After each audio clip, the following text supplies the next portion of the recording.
Hello everybody, in this tutorial I'll show you how to get the Cornade and Scrap mechanic. This is going to be especially useful if you're dealing with many bigger hordes of robots and you want to destroy them using a grenade, like the Cornade.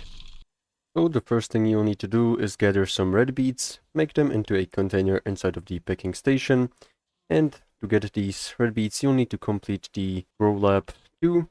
And once you do, you'll be able to gather red beet seeds from some seed bots or inside of the grow lab.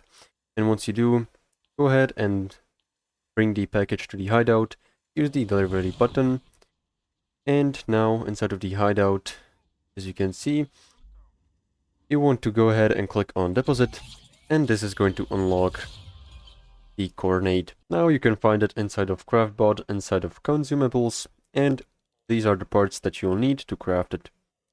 And now to use it, you'll just want to go ahead and hold down the left mouse button and just throw it like this, like a grenade, and it is going to explode. So this is pretty much all how to get it. Make sure to like and subscribe if you found this helpful, and see you in the next one.